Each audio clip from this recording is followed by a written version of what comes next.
बच्ची ना। ऐसे ही रुक्मिणी जी पहले से सावधान थी, हाथ पकड़ लिया। क्यों? सूखी चावल खाने की आदत नहीं, ये भर भर मुट्ठा चावल खाए जा रहे, कहीं पेट दर्द करेगा तो। दूसरा तात्पर्य, एक साधारण राष्ट्रपति भी कुछ खाता तो उसके डॉक्टर चेक कर ले तब खाता है। आज मैंने देखा ही नहीं कि खा क्या रहे हैं। तीसरा तात्पर्य, ये भर भर मुट्ठा खाए जा रहे हैं।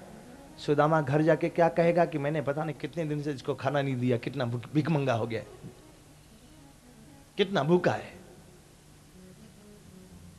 इसलिए भी हाथ पकड़ा। रुक्मिणी जी ने कहा कि मैंने इन ब्राह्मणों को, जब आपकी छाती पर लात मारे तो मैंने इन ब्राह्मणों को श्राप दे दिया था कि इन ब्राह्मणों को आज से रोटी पर रोटी खाने को रख के खाने को नहीं मिलेगी। ठाकुर जी ने कहा बस ना, मैंने भी इन ब्राह्मणों को कह दिया कि किसी के घर जाना तो रोटी मत खाना, पूड़ी खाना, हलपुआ लड्डू खाना। रोटी सकरी होती है, रोटी तो घर में भी खाते हो। चूरमा दाल बाटी खाना, रोटी मत खाना बस। और यदि अपने हाथ से बनाने की नौबत आ गई तो एक ही रोटला इतना मोटा बनाना कि आधा किलो आटा, आधा किलो शक्कर, उसमें आधा किलो घी। एक ही रोटला इतना मोटा हो कि दूसरा रखने की जरूरत नहीं पड़े उसके ऊपर। एक में सिया हरि नारायण गोविंदे पूरा हो जाए।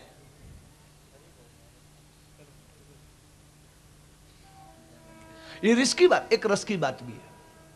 इसलिए हाथ पकड़ लिया कि जब जब भक्तों की कोई चीज मिली, आपने अकेले खा करके स्वाद लिया।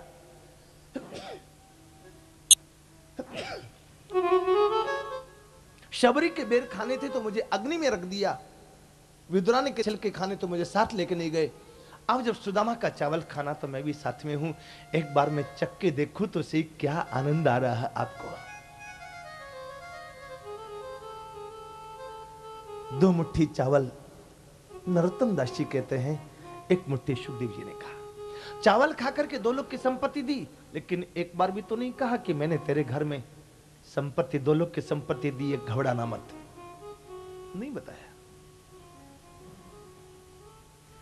सुदामा सो गया। दूसरे दिन सवेरे उठते ही अपना फटावा धोती पहन करके, स्वभूति विश्वभावेन स्वसुखेनाभिवन्दित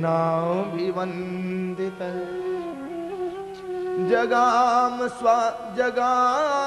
स्वलयं तात पथ्यनुव्रज नंदितः पथ्यनुव्रज नंदितः। दूसरे दिन सवेरे सवेरे उठते ही सुदामा चल पड़ा। ठाकुर ने पूछा कहां जा रहे? बोले घर जा रहा हूं। और कहां जा रहा? अरे इतना जल्दी? बोले कोई चतुर्मास करने थोड़ी आया था, मिलने आया था। मिल लिया।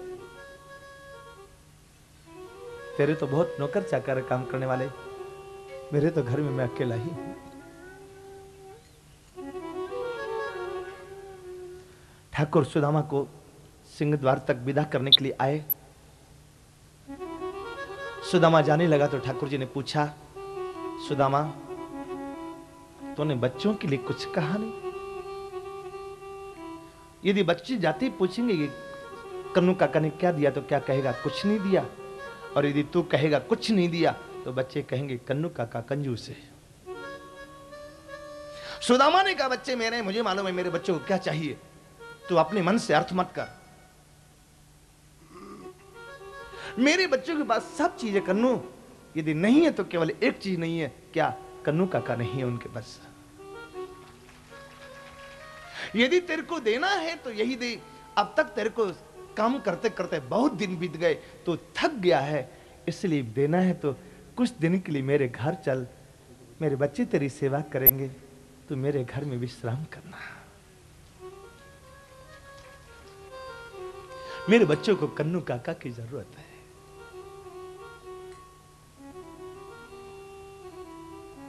सुदामा बोल करके चल पड़ा।